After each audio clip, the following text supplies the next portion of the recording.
1950 में कई लोगों की स्पेस रोबोट की संकल्पना ये हुआ करती थी। साइंस फिक्शन फिल्मों में दिखाया गया रूप और शीत युद्ध की उलझनों के कारण उनकी ख्याति कुछ ठीक रही थी।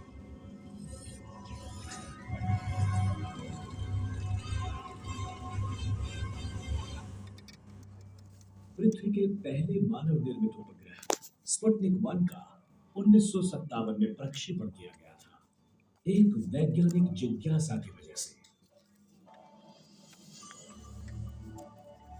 आज की तारीख में लगभग 4000 से भी ज्यादा इलेक्ट्रॉनिक रोबोट्स हमारे ग्रह के चारों ओर मंडरा रहे हैं। हमारा जीवन उन पर पूरी तरह से निर्भर है, फिर भी हम उनके बारे में कम ही सोचते हैं।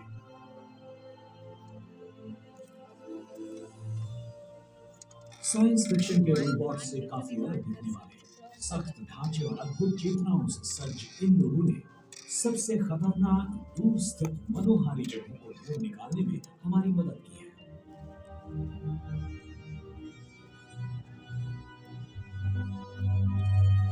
उनकी आंखों और कानों के माध्यम से हमने कुछ अनोखी जगहों के सबसे साहसी अन्वेषण किए हैं। हमने कोसों दूर ग्रहों की सतहों को खोदकर उनका परीक्षण तक किया है। मानव की मर्यादा से परे ऐसी सेंसर सिस्टम्स का उपयोग करके उन्होंने घने और जहरीले वातावरण में छिपे विश्वों को ढूंढ निकाला है।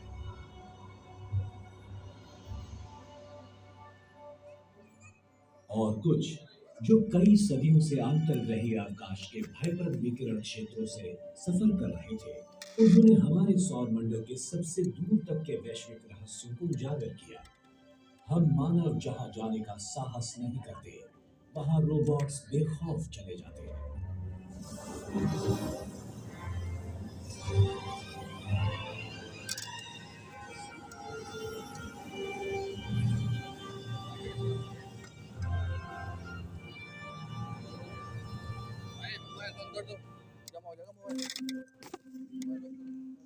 1970 के दशक के अंत में बाहरी ग्रहों के एक अनोखे पंक्ति बंधन ने दो वॉयेजर अंतरिक्ष यानों को बाहरी सौरमंडल तक आसानी से पहुंचने का अवसर दिया।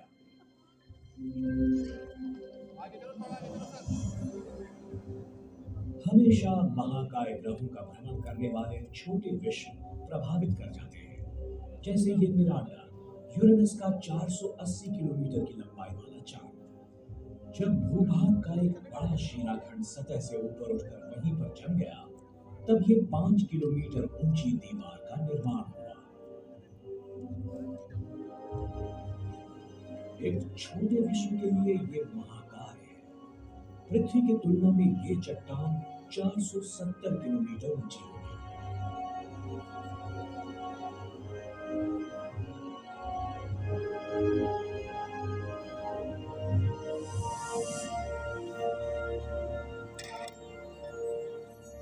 यहाँ पर 3 अरब किलोमीटर दूर स्थित सूरज की रोशनी इतनी कम है कि सौर पैनल काम नहीं करेंगे। इसीलिए वॉयेजर को अपने साथ एक छोटा सा न्यूक्लियर जनरेटर रखना जरूरी हो गया है, जिसके जरिए अनुसंधान उपकरणों को बिजली मिलती रहे। इस डिश एंटीना की दाहिनी तरफ जो गठीला सिलेंडर दिख रहा है, ये वही है। एक लंबे पुलिंदे में मैग्नेटोमीटर था, जिसे यान के इलेक्ट्रॉनिक्स से दूर रखना जरूरी था।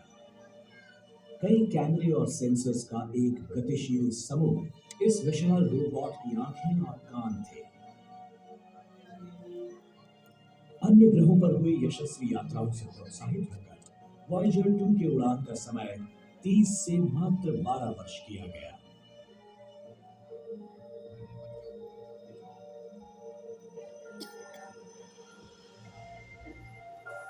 अगस्त 1989 में सूरज से 4.5 अरब किलोमीटर दूर स्थित सबसे बाहरी ग्रह नेपच्यून को छूकर उसने रिकॉर्ड बुक्स में अपना नाम दर्ज करवाया।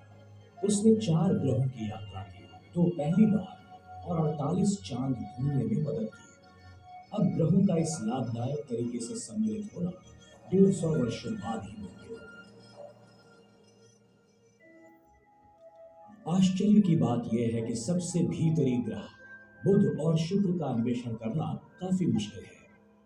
1974 और 1975 में एक अंतरिक्ष यान ने बुध की एक आंशिक रूप से तस्वीर खींची थी।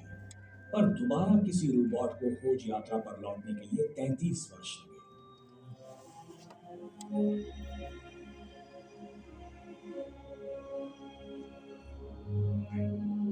ये है मैसेंजर। दो तीन प्रयासों के पश्चात उसने 2011 में बुध की भ्रमण कक्षा में प्रवेश किया। आश्चर्यजनक बात यह है कि लोहे का अंतरक होने वाले इस छोटे से ग्रह की सतह पृथ्वी, चांद या फिर मंगल की सतह से काफी अलग है। मैसेंजर उत्तरी ध्रुव के करीब पाए गए कुछ अजीब मिश्रणों को भी इकट्ठा कर रहा है। कुछ शोधकर्ताओं का मानना है कि ये दरअसल पानी से जमी बर्फ होगी, पर अब तक इस बात की पुष्टि करने वाला सबूत नहीं मिला है। शुक्र पर बर्फ को किसी भी स्वरूप में पाना नामुमकिन है, क्योंकि इसकी सतह इतनी गर्म है कि उस पर सीसा भी पिघल सकता है। सिर्फ चंद सोवियत बंदर हैं जो हथियार बंद टैंक्स की तरह बनाए गए थे, शुक्र पर सीधी तरह से उतर सके। उनसे मिली छवियों की मदद से हमने उस ज्वालामुखी ग्रस्त चट्टानों से भरे भूखंड का विस्तृत चित्र निर्माण किया है। यहाँ पर कार्बन डाइऑक्साइड से भरा वायुमंडल है जो पृथ्वी से 90% कम है। यहाँ पर कोई भी आरक्षित मानव बुरी तरह से जलकर भून जाएगा। अब ऐसा दुख भरा स्वागत भला किसे चाहिए? भ्रमण करने वाले कई यानों के रडार के माध्यम से हमें ग्रह की सतह की जानकारी मिली है। इनमें एक है मैगेल्लन, जो वॉयेजर, गैलीलियो और मैरिनर 9 मिशंस के बचे हुए भागों से बनाया गया था। ये इस सतह की वैज्ञानिक सुनिश्चितता से किया गया पुनर्निर्माण है, जहां पर तीव्र ज्वालामुखी विस्फोटक गतिविधियों के कारण निरंतर बदलाव होते रहते हैं।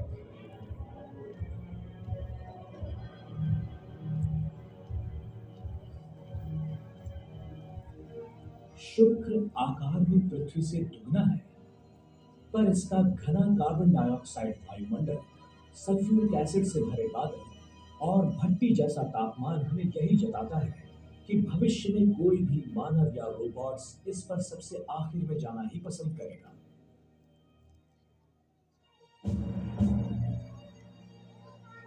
पृथ्वी से परे एक ही जगह ऐसी है जहां पर मानव और रोबोट्स दोनों जा चुके हैं, और वो है चांद।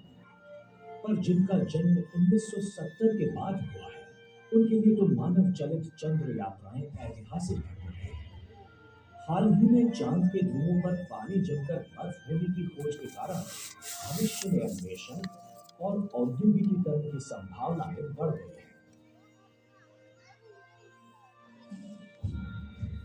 पहले अमेरिका और रशिया का चांद की भूमि पर वर्चस्व हुआ करता था, पर अब यूरोपीय देशों के रोबोट अंतरिक्षयान चांद पर सफलतापूर्वक जा चुके हैं, और पिछले कुछ वर्षों में तकनीकी क्षेत्र की तीन बड़ी आशियाई हस्तियां, जापान, भारत और चीन भी चांद पर जा चुकी हैं।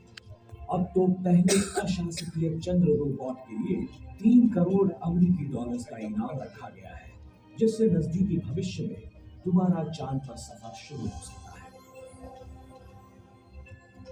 चीन ने भी अगले दशक में मानव चलित यान चांद की भूमि पर उतारने में दिलचस्पी दिखाई है। अमेरिका ने वापस चांद पर जाने की योजनाएं रद्द कर दी है, बल्कि नासा एक उपग्रह पर मानव चालित यान उतारने की योजना बना रहा है। जापानी अंतरिक्षयान हायाबुसा ने एक उपग्रह के कुछ सूक्ष्म सैंपल इकट्ठा किए और उन्हें लेकर वो 2010 में पृथ्वी पर लौट आया।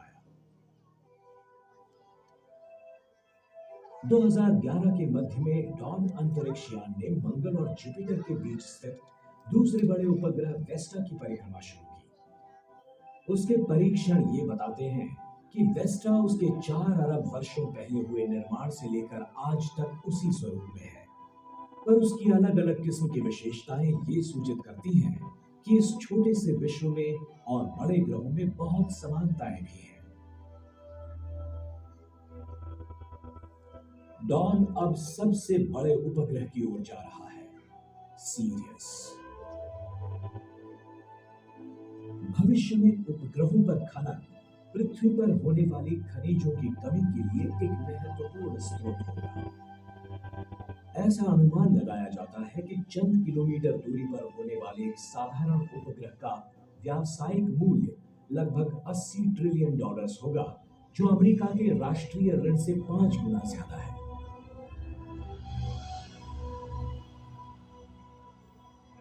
उपग्रहों से मिलते जुलते पर थोड़े से अलग होते हैं धूमकेतु। वो ज्यादा वाष्पशील होते हैं और सूरज की गर्मी के कारण बड़ी मात्रा में वायु और धूल का उत्सर्जन करते हैं। सबसे प्रसिद्ध है धूमकेतु हैले, जिसकी छोटी सी परिक्रमा उसे 76 वर्षों में एक बार सूरज के नजदीक लाती है। अवकाश युग में प्रवेश करते हुए सर्वप्रथम रशिया, जापान और यूरोप ने उसकी मुलाकात करने अपने रोबोट्स भेजे। सबसे साहसी था यूरोपियन जियाटोया। मार्च 1986 में वो धूमकेतु के केंद्र से 600 किलोमीटर की दूरी पर था। उस कालावधि में 15 किलोमीटर चौड़ाई का धूमकेतु 3 प्रमुख मुखों से प्रति सेकंड 3 टन द्रव्य बाहर फेंक रहा था, ज्यादातर पानी और कार्बन मोनोऑक्साइड। जियाटो ने धूमकेतु से निकलते उस मलबे के करीब 12,000 आघात झेले और फिर एक बड़े आघात से यान गिर गया और उसका कैमरा टूट गया।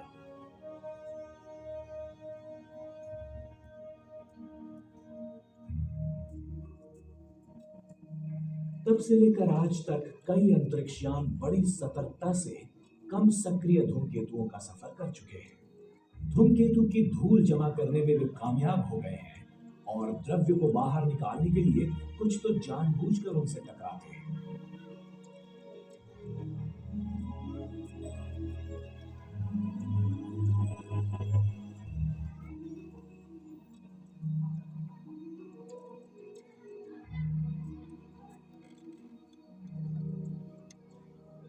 जियाटो के बाद सबसे कठिन और खतरनाक धूमकेतु मिशन 2004 से जारी है। उसी वर्ष मार्च में यूरोपियन स्पेस एजेंसी ने रोसेटा अंतरिक्ष यान का उड़ान किया, जो 2014 तक धूमकेतु के नजदीक पहुंच गया था। खुशी की बात यह है कि रोसेटा अपने साथ एक छोटा रोबोट अन्वेषक फिले ले जा रहा है, जिसके धूमकेतु के केंद्र पर जल्द ही उतरने की उम्मीद है।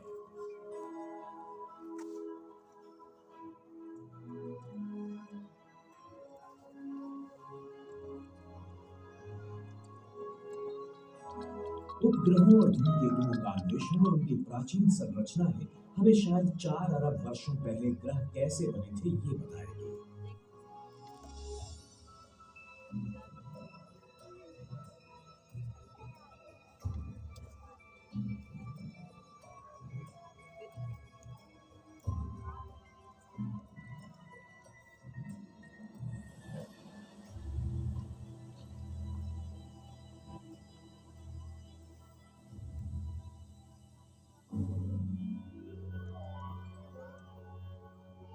अन्य ग्रहों की तुलना में मंगल की खोज में निकले बहुत से रोबोट्स नष्ट हो चुके हैं।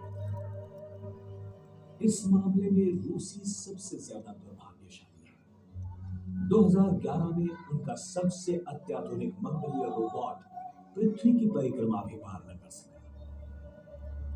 मंगल के चांद फोबास की सतह पर उतरने के लिए उसकी संरचना की गई थी। ये जगह मानव चलित मिशन के लिए योग्य मानी गई है।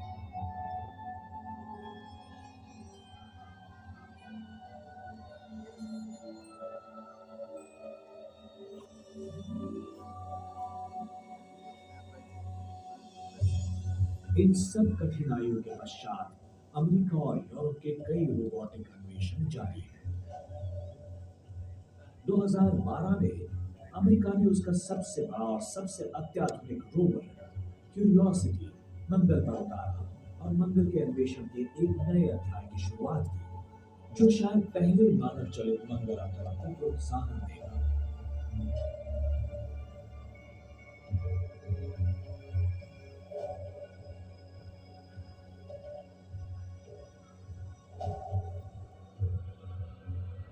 हमारे सौर मंडल के सबसे बड़े ग्रह जुपिटर पर मानव चलित उड़ान शायद एक शतक या ज्यादा समय तक उस पर स्थित खतरनाक विकिरण से भरे वातावरण के कारण नामुमकिन होगी।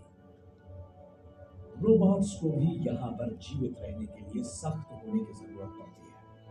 पृथ्वी की कई सालों तक परिक्रमा करने वाले गैलीलियो अंतरिक्ष यान का डेटा कई बार नष्ट हो गया और उसके कुछ हिस्सों में बिजली की रुकावट भी आ गई थी।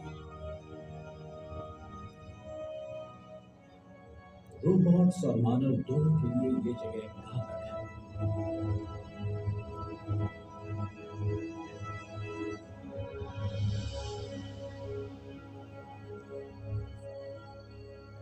लेकिन जुपिटर के एक चांद यूरोपा के करीब कहीं पर जीवन के होने की संभावना है। ऐसा माना जाता है कि उसकी बर्फीली सतह के नीचे एक महासागर है जिसका पानी पृथ्वी के सभी महासागरों से भी ज्यादा है। 2020 और 2030 के दौरान यूरोपा रोबोट परिक्रमा का और अवतरण का एक लक्ष्य होगा।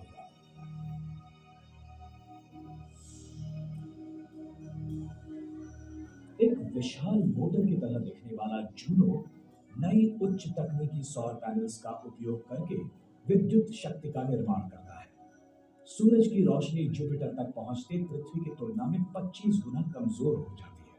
2011 में उड़ाया गया जूनो जुपिटर की परिक्रमा में 2016 में प्रवेश करेगा। इस विशाल ग्रह का निर्माण, उसका वातावरण और पर्यावरण, इनके विषय में हमारी कल्पनाएं जूनो पूरी तरह से बदल देगा, ऐसी अपेक्षा है।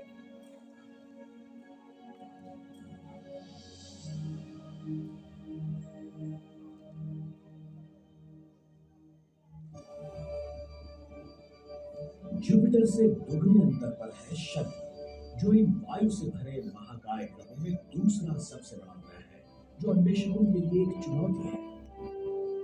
2004 से सबसे बड़ा और सबसे अत्याधुनिक रोबोट अन्वेषक शनि की परिक्रमा कर रहा है। एक मिनी बस के आकार का कसीनी अंतरिक्ष यान इस महाकाय ग्रह का और उसके 60 से ज्यादा चंद्रों का अध्ययन कर रहा है।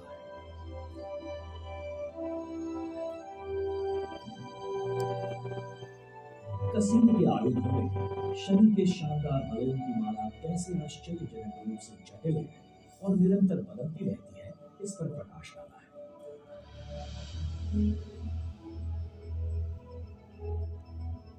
अगर पृथ्वी के इर्द गिर्द होते तो ये वलय चांद से लगभग 1/3 अंतर तक होते। फिर भी उनकी चौड़ाई सिर्फ 10 मीटर है। बड़े और छोटे चंद्रों के परिणाम स्वरूप ये अरबों छोटे छोटे बर्फीले कण अलग अलग स्थितियों में निरंतर आकार लेते रहते हैं। एक चांद इंसेनेडस, जिसकी सतह से बहने वाले पानी के झरने से उड़ने वाले बर्फीले कणों से एक वलय भर रहा है, ऐसा अनुमान है। शनि के 2 मनोहारी चंद्र हैं, इंसेनेडस और टाइटन।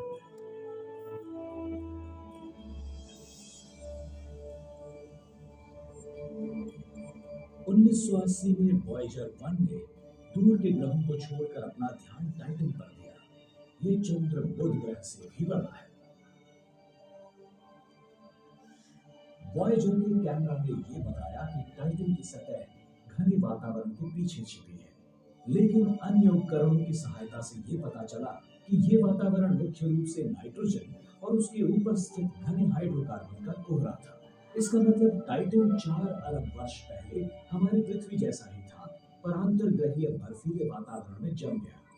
कसीनी के लिए ये एक मुख्य लक्ष्य है। कसीनी ने इंफ्रारेड और रडार की सहायता से टाइटन के बादलों में अंतर देखा और उसके साथ ही लैंडर भी ले गया। दिसंबर 2005 में यूरोपियन स्पेस एजेंसी का हुइगेन्स यान 2 घंटों तक टाइटन की सतह पर घूम रहा था। कसीनी को जो फोटो उसने भेजी वो चौंका देने वाली हूबहू पृथ्वी के स्वरूप जैसी ही थी, जहां थी नदियां, पर्वत, किनारे। लेकिन ये नदियां मीथेन की थी और पर्वत पत्थर के नहीं बल्कि सख्त बर्फ के बने थे। हॉयगिंस वहां पर उतरा और वहां से चारों ओर का दृश्य भेजा। उसने वहां जो देखा उसका ये पुनर्निर्माण है। गोल कंकड़ों से भरा किनारा, जिसके चारों ओर मीथेन का प्रवाह, तापमान पानी के फ्रीजिंग पॉइंट से 100 से भी कम डिग्री। फिर भी ये विश्व हमारे लिए एक टाइम कैप्सूल की तरह होगा, जिससे हम पीछे जाकर हमारे ग्रह के निर्माण और उस पर जीवन की शुरुआत के बारे में जान सकेंगे।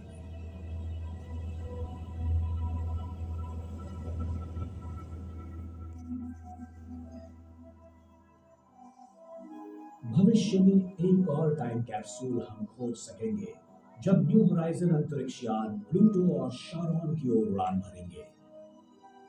10 वर्ष और 5 अरब किलोमीटर का अंतर काटने के बाद ये निडर रोबोट सबसे दूर प्लूटो और उसके चंद्रों का अन्वेषण कर चुका होगा। भले अब उसे ग्रह नहीं माना जाता, पर अब भी वो एक ऐसा बर्फीला विश्व है जो हमारी पहुंच के बाहर है।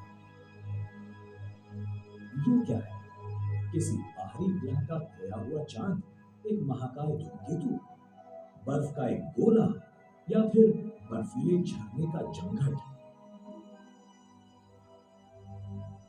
इसके नीचे है पूर्व सौरमंडल के अरबों बर्फीले अवशेष जो सबसे नजदीकी तारे के आधे अंतर पर फैले हैं।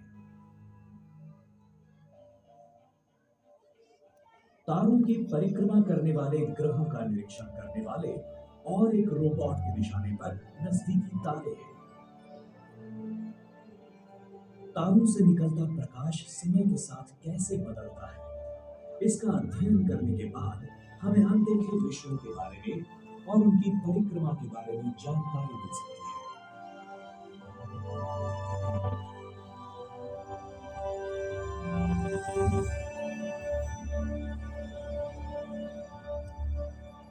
ये उन बहुत सारे तरीकों में से एक है जिसके कारण हम हमारे अवकाश में अन्य तारों की परिक्रमा करने वाले ग्रहों को खोज पाए हैं।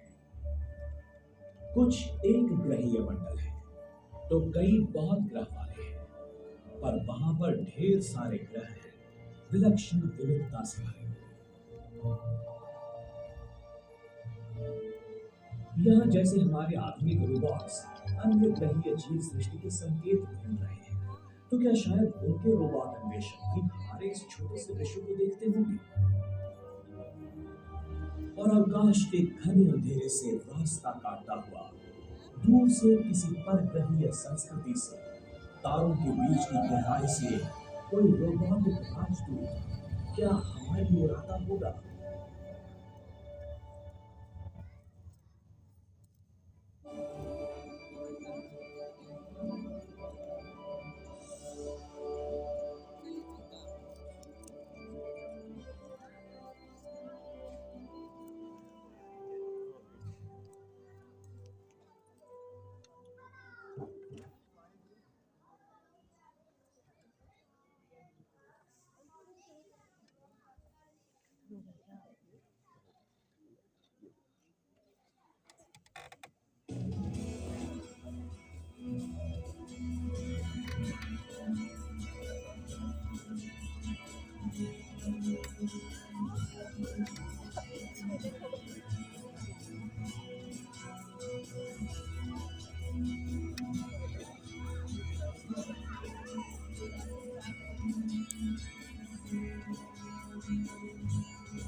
पिरामिड।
अरे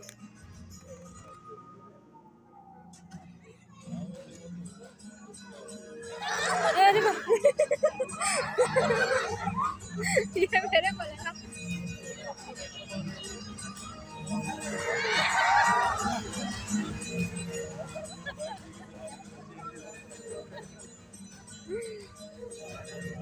गजब था वो।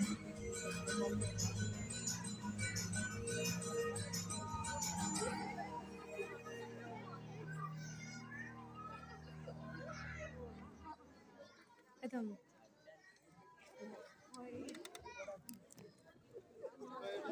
वो लास्ट वाला बड़ा अच्छा था वो।